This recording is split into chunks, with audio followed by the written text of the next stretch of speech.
The mining drill hit something it should not have hit, and the entire operation stopped immediately because Commander Vexnall knew that unidentified structures meant danger in the empty sectors of space where his Zelthian crew worked endlessly to extract rare minerals from dead moons that orbited forgotten worlds.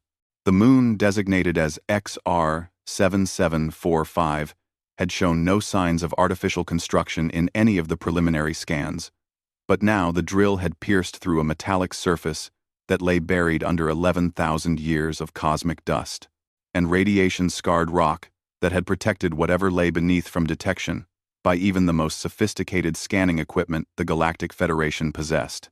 Vexnall ordered his team down into the breach, and what they found made his blood run cold in a way that few things could, after his 3 decades of exploring the dangerous frontier regions where ancient civilizations had left their marks before crumbling into dust and legend. The structure was massive, and it stretched down into the moon's core like the roots of some great tree that had been planted there by beings who understood construction on a scale that dwarfed anything the current galactic powers could manage with all their technology and resources combined. The walls were covered in warnings written in 47 different languages, and most of them were so ancient that even the Federation's vast linguistic databases could only partially translate the messages that all seemed to say the same thing in different ways. Stay away. Danger within. Do not disturb what sleeps here. But curiosity was stronger than caution. And Vexnall's science officer, Krisha, convinced him that they had a duty to investigate, because knowledge was the foundation of progress, and ignorance was the enemy of all civilized species. They went deeper into the facility and found chambers that seemed to go on forever into the darkness, where their lights could barely penetrate the shadows that had remained undisturbed for longer than most current civilizations had existed. Row after row of crystalline pods stretched out before them in perfectly ordered lines that suggested military precision and careful planning by whoever had built this place and filled it with its mysterious cargo. Krisha approached one of the pods and cleared away the frost that had accumulated on its surface over the millennia. And what she saw inside made her gasp, because lying there in perfect preservation was a creature that looked almost exactly like the mythical beings from the old stories that elder species told their young about the ancient times before the Federation brought order to the chaos of the galaxy. It was a human, and according to legend, humans had been the most dangerous species the galaxy had ever known before they vanished from all records and became nothing more than stories that most modern species dismissed as exaggerations or complete fabrications. She activated the pod against all protocols and safety regulations because the opportunity to prove that humans were real was too valuable to pass up, even if it meant risking everything they had worked for. The human inside began to wake slowly at first, and then more rapidly, as the pod's ancient systems responded to commands that Krisha barely understood, but managed to execute through trial and error and desperate hope that she was not about to unleash something terrible upon the galaxy. His eyes opened, and they were blue like the oceans of water worlds, and they focused on Krisha with an intensity that made her take a step backward, despite her scientific training and natural curiosity. The human's lips moved and sounds came out that the translation device struggled to process because the language was so old that it existed only in the deepest archives of dead civilizations. But finally the words became clear.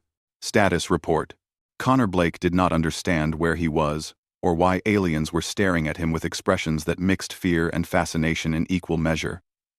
But his military training kicked in immediately, and he demanded answers in a voice that carried authority even though he had just woken from a sleep that had lasted longer than he could have imagined. The last thing he remembered was entering the sleeper facility with thousands of other military personnel and civilians after Earth's sun had begun dying because of a weapon that the Precursor Alliance had deployed in their desperate attempt to stop humanity's advance across the galaxy. The Zelthians tried to explain, but their words made no sense at first because Connor could not accept that 11,000 years had passed while he slept in frozen darkness waiting for a recall signal that had never come. They told him that humanity was considered extinct or mythological by most galactic species, and that the war he remembered was barely recorded in the oldest fragments of historical databases that most people never bothered to access. Because ancient history seemed irrelevant to modern concerns, Vexenal contacted the Galactic Federation immediately, and within hours representatives from a dozen species arrived at the moon to see the impossible sight of a living human standing before them, asking questions that they could not answer because their knowledge of his people was limited to vague stories and unreliable legends. High Chancellor Mortek arrived personally because this discovery could change everything about how the galaxy understood its own history and the balance of power that had kept the peace for thousands of years. Connor demanded to speak with whoever was in charge. And when Mortek stood before him, the human looked the Chancellor directly in the eyes, without fear or hesitation, and asked a simple question. Where is Earth? The silence that followed was heavy with implications, because nobody knew the answer, and the records that might have contained that information had been lost or destroyed during the chaos that followed the ancient war. More pods were activated, and more humans began to wake from their long sleep, including Lieutenant Sophie Grant, who had been a combat pilot in the Earth Defense Fleet, and Dr.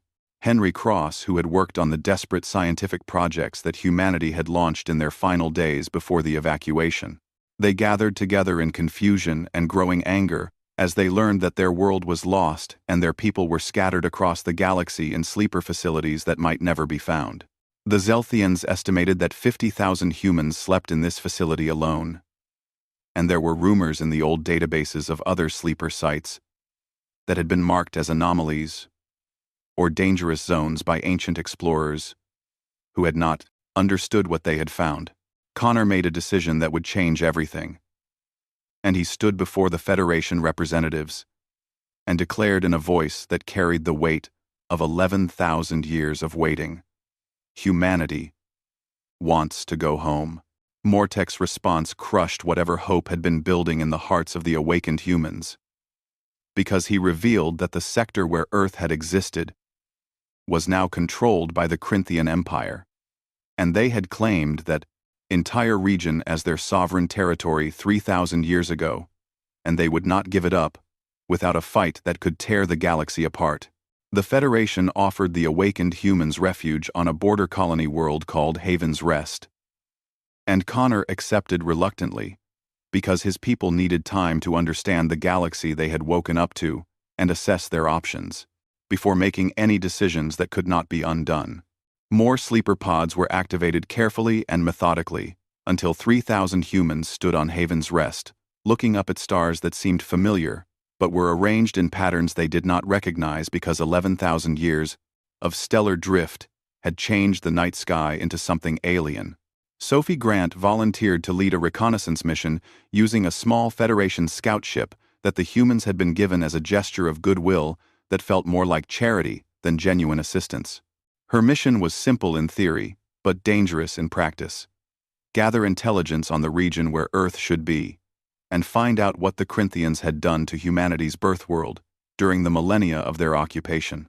She flew for weeks through sectors that had once been human territory but now belonged to empires and federations that had risen and fallen multiple times since humanity had gone to sleep. The navigation was difficult because the old star charts were useless, and she had to rely on mathematical calculations based on stellar positions and gravitational constants that Dr. Cross had helped her prepare before departure. When she finally reached the region where Earth's solar system should be, her sensors detected something that made her hands grip the controls so tightly that her knuckles turned white beneath her skin. The Corinthians had built a massive war fortress in Earth's solar system, and they were using the planets and asteroids and moons as resources to fuel their military expansion across their entire empire. Sophie recorded everything she could without getting detected, and then she jumped back to Haven's Rest with data that would change everything humanity thought they knew about their situation. Connor and the other military leaders reviewed her findings in grim silence, because the fortress was protected by defensive systems that would destroy any attacking force before they could get close enough to threaten the Corinthian. Occupation. Dr. Cross worked day and night with a sympathetic Federation scientist named Ilara Venn, who belonged to a species called the Telsians that valued knowledge above all other pursuits, including profit and power and political advantage. Elara had been troubled by the Federation's treatment of the humans since their awakening, and she wanted to help them understand the truth that had been hidden from most galactic citizens. Together they accessed the Federation's deepest archives using Elara's credentials and security clearances that allowed them to bypass the restrictions that kept most sensitive historical data away from public scrutiny. What they found buried in those ancient files was a story that the Federation had either forgotten or deliberately suppressed, because it contradicted the narrative that the current galactic order was built upon. 11,000 years ago, humanity had not simply fought the Precursor Alliance as one of many rebellious species, but had been winning the war through tactics and strategies that terrified their enemies more than any weapon could. Humans adapted faster than any other species, and they refused to surrender, even when defeat seemed certain, and they used psychological warfare that broke the morale of precursor forces in ways that conventional military action could not achieve. The precursors had deployed a stellar converter weapon in desperation, and that weapon had been designed to destroy Earth's sun slowly over decades, so that humanity would have time to evacuate, but would lose their homeworld and the fort industrial base that supported their military power. Humanity's response had been Operation Deep Sleep, which scattered sleeper ships across the galaxy, with instructions to wait for a recall signal that would bring them all back together when the time was right to reclaim what had been taken from them. But the precursors had done something even more devastating than destroying Earth's sun, because they had systematically erased humanity from galactic memory by destroying records and spreading propaganda that portrayed humans as primitive savages who had been eliminated for the good of all civilized species. The current Galactic Federation was built on the foundations of the Precursor Alliance, and many modern species were descendants of those who had served the Precursors during the ancient war. Connor confronted High Chancellor Mortek with this information and demanded to know why the Federation had kept this truth hidden from its own citizens and from the humans who had every right to know their own history. Mortek admitted that the Federation Council knew fragments of the truth, but feared that revealing it would destabilize the fragile peace that had taken thousands of years to establish across the galaxy. If humanity returned and sought vengeance for what had been done to them, the resulting conflict could trigger another galactic war that would make the ancient struggles look small by comparison. Connor understood the fear, but he rejected the premise, because humanity did not want war and had never wanted anything except to live in peace and explore the universe and protect their home from those who would take it from them. He made a counteroffer that was both reasonable and challenging. Humanity would not seek vengeance if the Federation helped them reclaim Earth from the Corinthians through diplomatic means or sanctions or whatever pressure could be brought to bear without starting a war. But if the Federation refused to help, then humanity would take matters into their own hands and do whatever was necessary to go home, regardless of the consequences. Mortek promised to bring the proposal to the Federation Council, but his expressions suggested that he already knew what their answer would be, because the Council was controlled by species who benefited from the current order, and they would not risk their comfortable positions to help a people who had been gone for 11,000 years. Days passed in tense waiting, and then a signal arrived from deep space that changed everything humanity had been planning. It was a pre-recorded message that had been triggered by the awakening of Connor's group, and it carried data that made every human on Haven's Rest stop what they were doing and listen in stunned silence. The message was from Admiral Claire Donovan, and she identified herself as the commander of Sleeper Site Gamma 7, which had just activated in response to detecting other human signals in the Galactic Communications Network. But she was not commanding 50,000 sleeping humans like the site where Connor had awakened, because her facility contained 800,000 people in cryogenic suspension. Even more shocking was her revelation that her site included military ships and weapons and industrial equipment that had been stored in stasis fields designed to preserve them until they were needed again. She had a fleet, and she had the means to wage war if that was what humanity decided to do. Her final words were a question directed at Connor and anyone else who had awakened. Are we going home, or are we going to war? Connor knew that his answer would determine the course of human history for generations to come. The human population grew rapidly as more sleeper sites activated across the galaxy in response to the signals being broadcast by those who had already awakened. And within months, 2,300,000 humans had emerged from their long sleep to find a galaxy that had moved on without them. They scattered across dozens of worlds, but all shared the same burning desire to reclaim Earth and restore what had been taken from their ancestors. Admiral Claire Donovan arrived at Haven's Rest aboard the ISS Defiant, which was a fully restored Earth battlecruiser that had been preserved in cryogenic storage for 11,000 years and still functioned as well as the day it had been built. Her presence changed the entire situation because she brought not just military strength, but industrial equipment and terraforming technology and the organizational structure of the old Earth defense fleet that could turn scattered refugees into a coherent fighting force. Connor and Sophie joined Donovan's command staff, and together, they planned a multi-phase operation that would require careful coordination and precise timing if it was going to succeed. Phase 1 involved gathering intelligence on the Corinthian Empire and identifying their weaknesses and supply lines and command structures that could be exploited in future operations. Phase 2 required locating and awakening all remaining human sleeper sites before the Corinthians could find them and destroy them, because every human life was precious when their entire species numbered less than 3 million souls, scattered across a galaxy of trillions.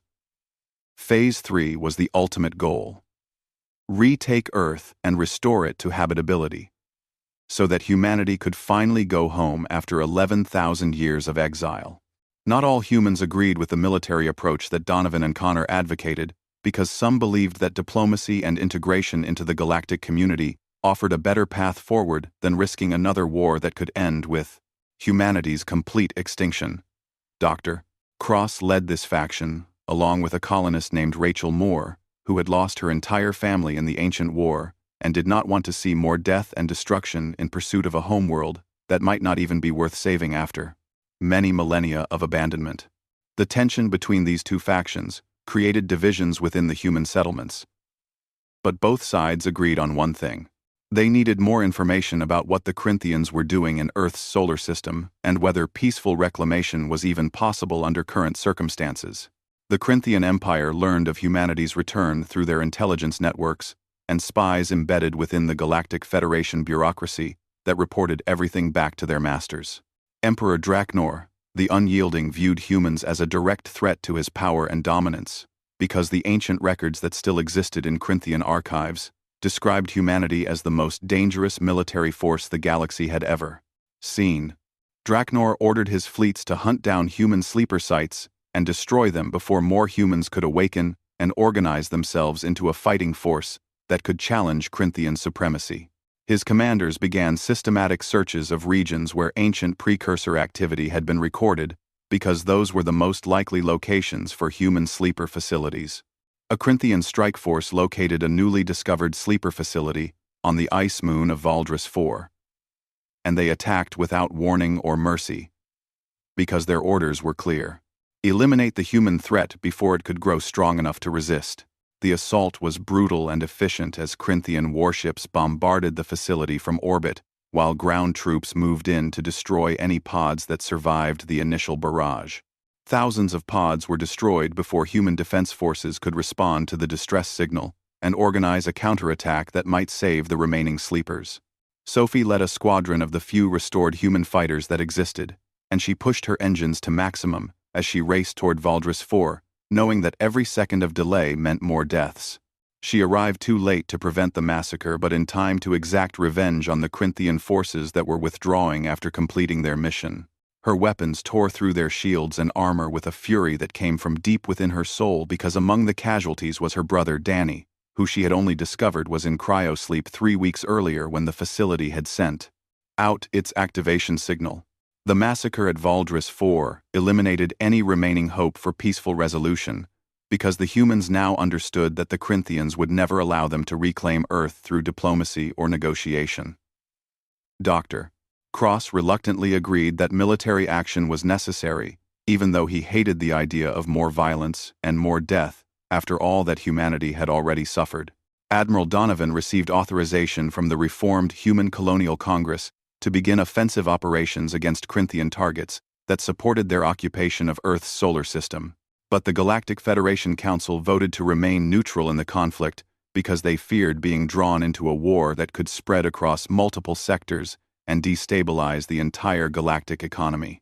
Several Federation species secretly provided aid to humanity, despite the official neutrality policy, because they sympathized with the human cause, or feared what the Corinthians might do if they were allowed to continue their aggressive expansion unchecked. Alara Ven's people, the Telsians, were among the most generous supporters because they believed that knowledge and justice were more important than political expediency. Humanity launched its first major military operation in 11,000 years, and it was designed to send a message to the Corinthians and anyone else who doubted human resolve. A fleet of 20 restored warships, led by the ISS Defiant, jumped into the Corinthian-controlled Outer Rim with orders to destroy a major supply depot that supported their forces in Earth's region. The Battle of Arcturus Gate was swift and devastating as human tactics that had been developed during the ancient war proved just as effective against modern enemies who had grown complacent during millennia of peace. The humans used coordination and precision and psychological warfare to create confusion in Corinthian ranks, and then struck at the most vulnerable points in their defensive formations. The supply depot was destroyed completely, and the human fleet vanished before Corinthian reinforcements could arrive to engage them in direct combat. Not a single human ship was lost, and the victory boosted morale across all human settlements, while sending shockwaves through the Corinthian command structure that had not expected such effective resistance. Admiral Donovan broadcast a message on all galactic communication channels, and her words were clear and direct. "This is Admiral Claire Donovan, of the Human Defense Fleet, and we have returned to reclaim what was taken from us. We do not seek conquest or domination, but we will have our homeworld back, and anyone who stands in our way will face the consequences." She gave the Corinthians 30 days to withdraw from Earth's solar system peacefully, and if they refused, then humanity would come in force and take back their birthworld regardless of the cost in blood and treasure. The galaxy watched and waited to see if the ancient warriors from legend were truly as dangerous as the stories claimed. The Corinthian Empire refused humanity's ultimatum because Emperor Draknor could not show weakness to his own people or to the other species that feared Corinthian military power and paid tribute to avoid conquest. He mobilized his war fleets and called for allies among the galactic civilizations that viewed humanity's return as a threat to the stable order that had existed for thousands of years. The coalition of sovereign systems formed quickly as species who benefited from the current balance of power rallied to support the Corinthians against what they portrayed as an ancient menace rising from the grave to threaten everything civilization had built. Their propaganda described humans as warlike savages who would not stop with Earth, but would continue expanding and conquering until they dominated the entire galaxy. The Galactic Federation fractured under the pressure of choosing sides in a conflict that nobody wanted but seemed inevitable. Some species supported humanity's right to reclaim their homeworld and viewed the Corinthian occupation as illegal under any reasonable interpretation of territorial law. Others feared that helping humanity would destabilize the balance of power and lead to chaos that could destroy the peace that had been so carefully maintained.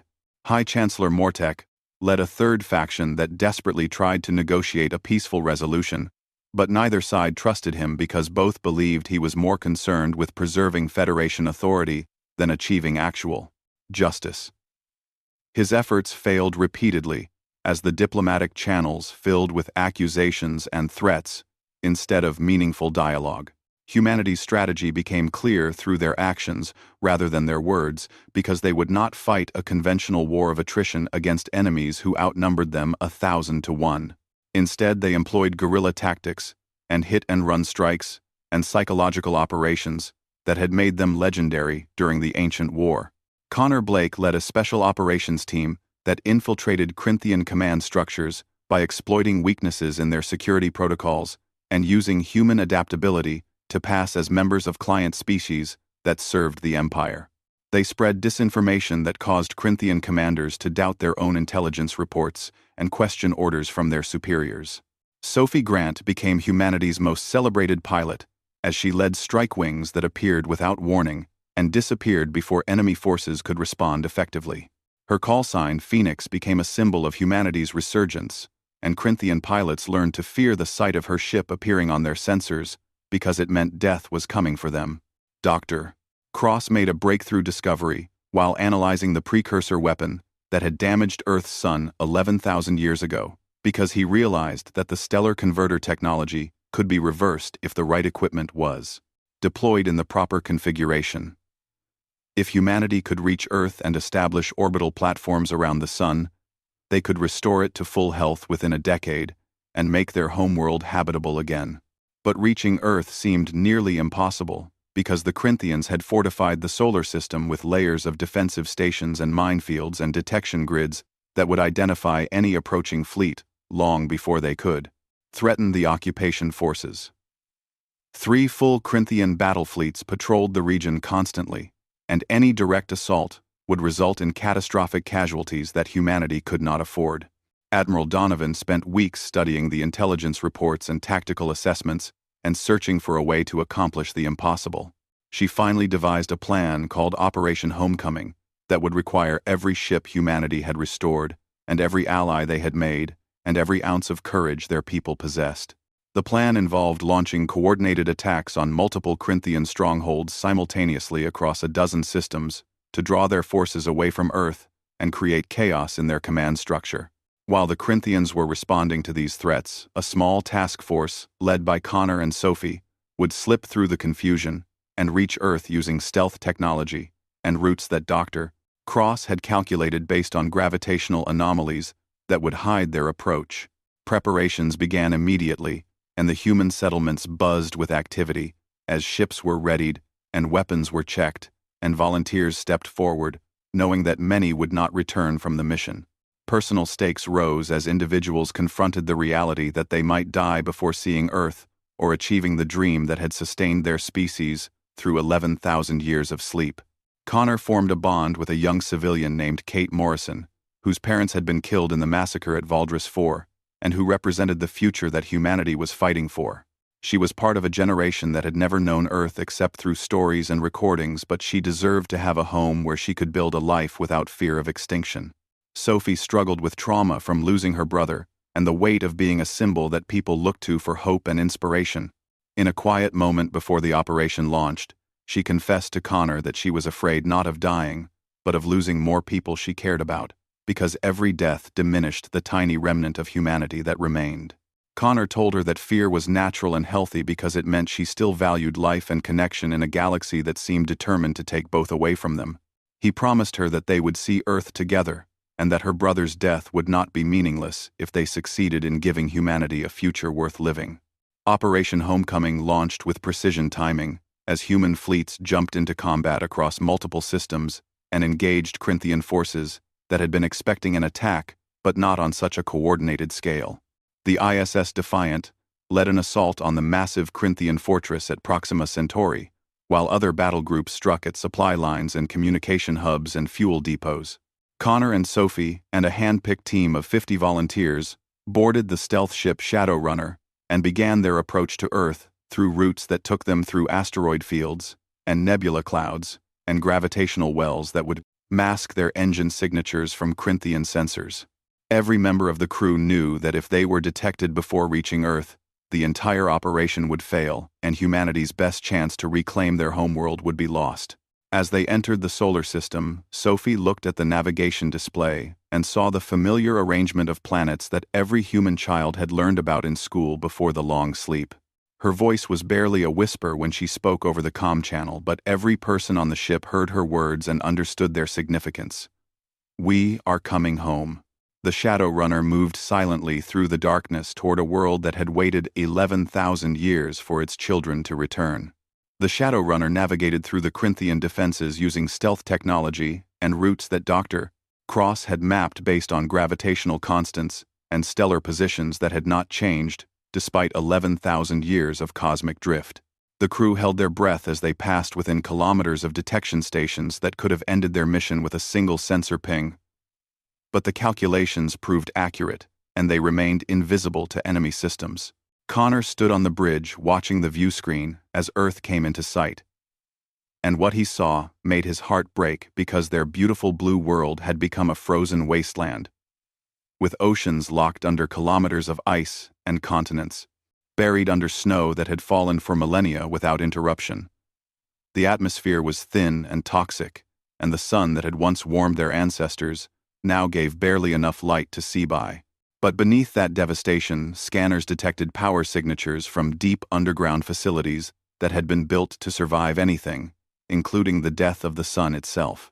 These were the bunkers where humanity had stored everything needed to rebuild civilization, including genetic samples of every plant and animal species, from Earth and cultural archives, containing art and music and literature from 10,000 years of human history. The Shadowrunner landed on the surface in what had once been the Pacific Northwest, where ancient forests had stood before the freeze came and turned everything into a landscape of ice and stone.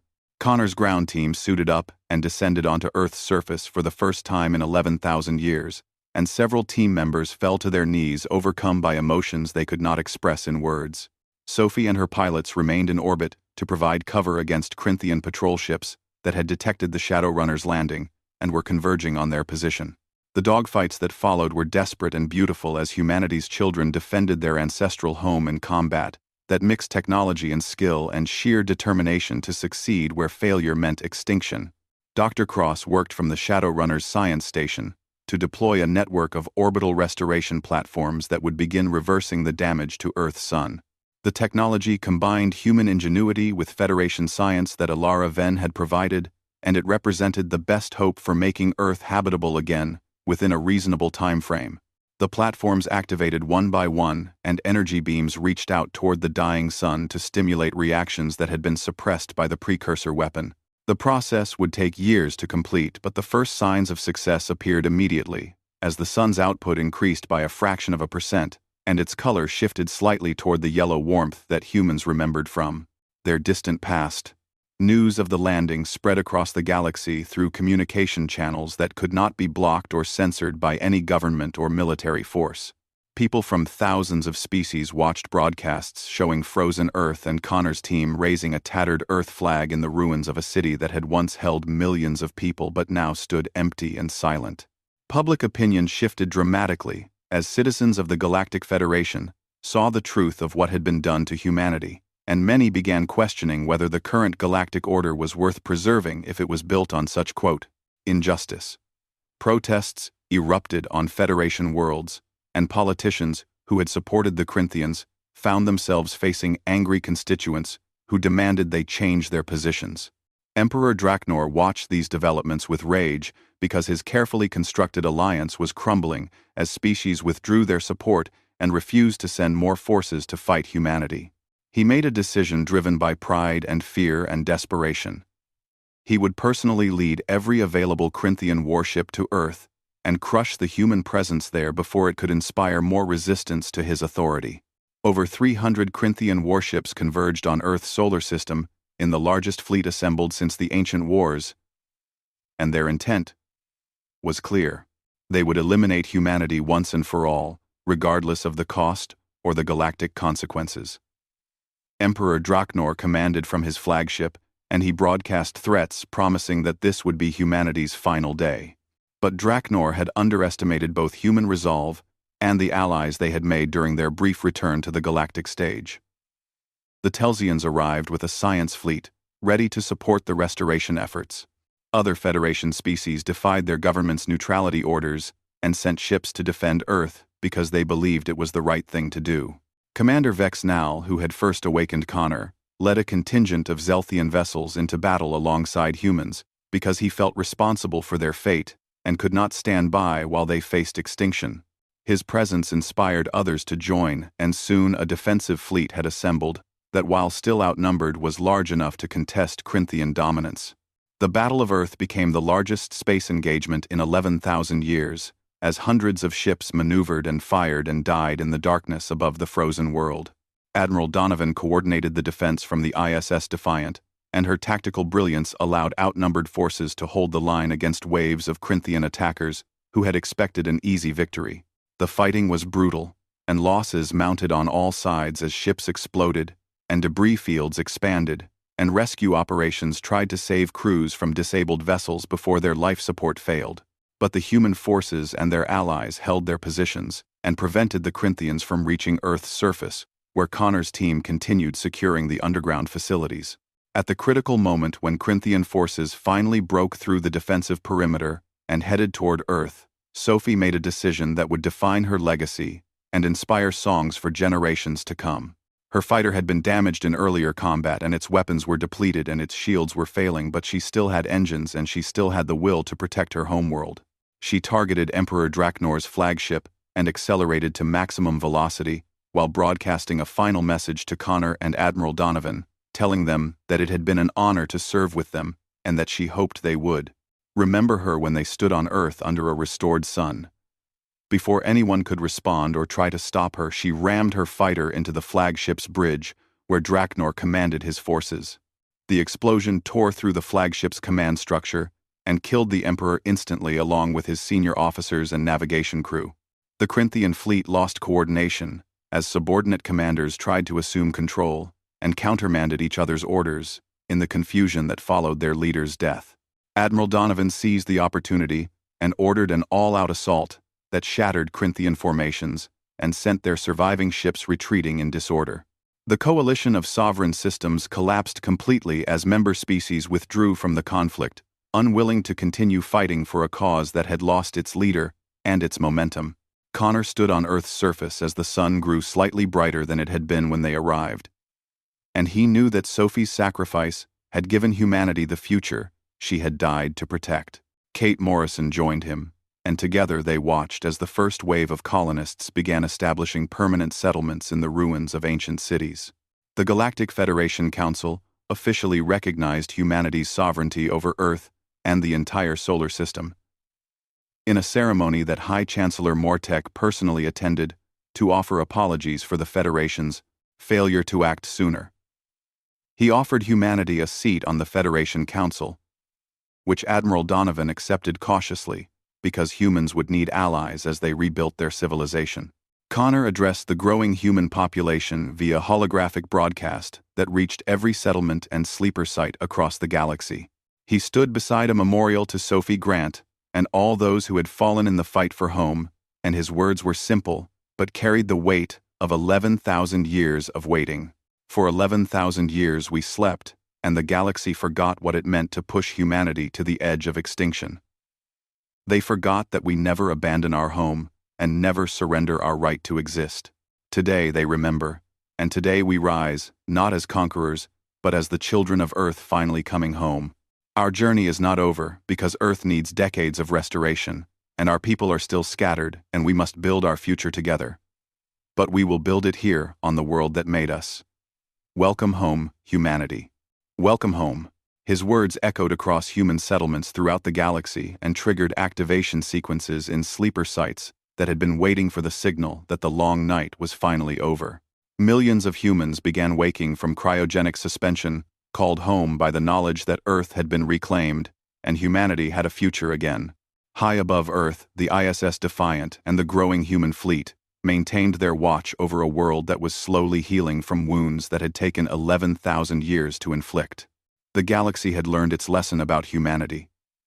They might sleep, but they always wake up, and when they rise, they remember everything, and they never forget the price that was paid for their survival.